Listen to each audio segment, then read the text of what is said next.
Naimbagag sa Pilipinas at yung nagiti kang runan adamag dito PTV Cordillera. Iti Baguio City adalata dagiti agmasmasahe kadagiti parke nga awanan iti umno a permiso. Ngumno da kayo kailianti sa ludsuden umanamong kayo kadi iti panagmasahe kadagiti parke iti syudad. Ada kinalap a report ni Janice Dennis.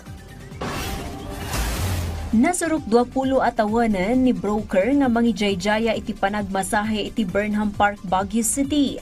Kunana, daytoy laeng ti pagalalaan na ti pangbiag na iti pamilya na nang nangruna tamay sa isunan a PWD.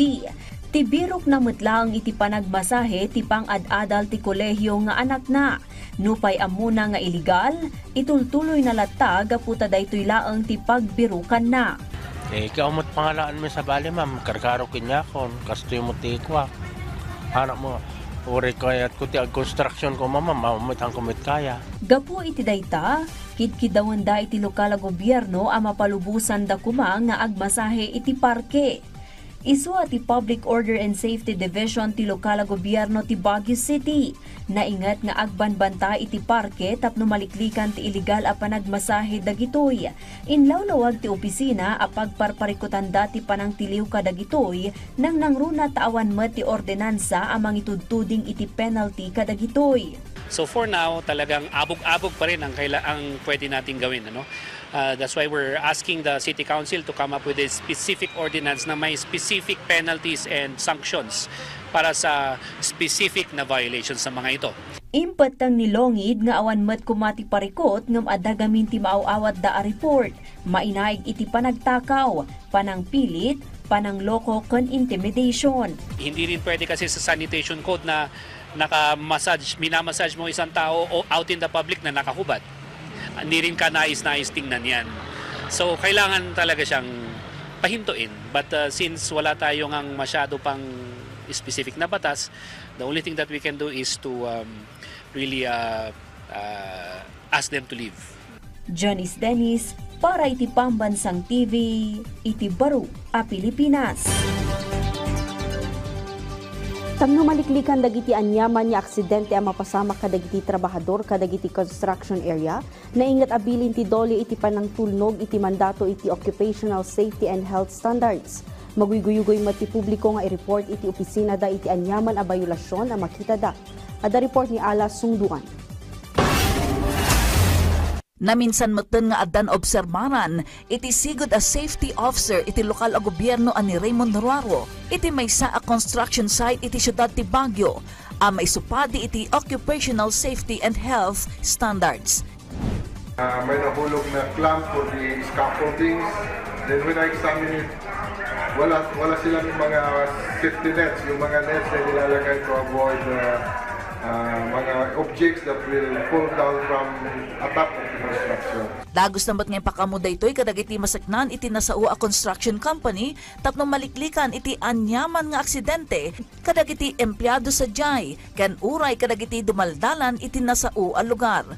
Kinunana masapul ang may pasidong dagiti construction site iti inspeksyon iti Dolecar tapno masiguro iti kinatalged ti lugar.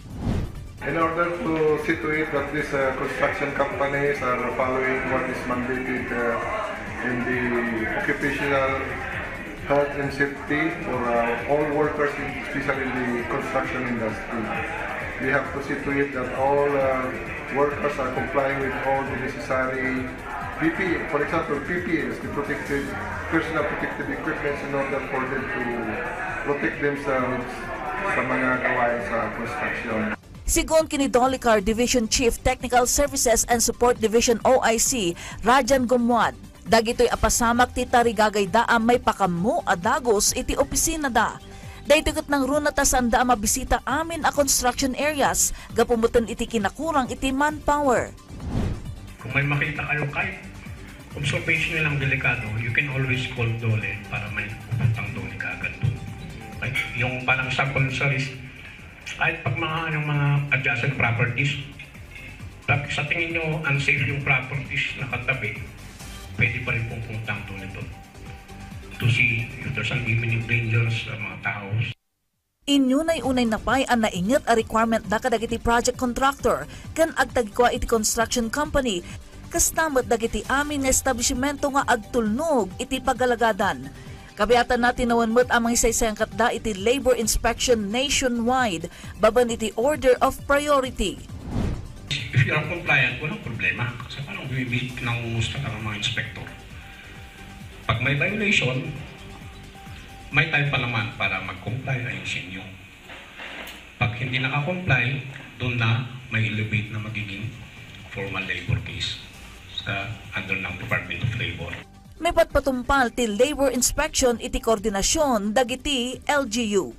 Ala, sungduan, para iti pambansang TV, iti baro a Pilipinas. Dagiti kang runan adamag dito'y PTV Cordillera in like, i-follow ka nag-subscribe iti social media platforms ti PTV Cordillera iti Facebook, TikTok, and YouTube. Para iti PTV balitangan sa probinsya, siyak ni Audrey Villana, may bagngal daw.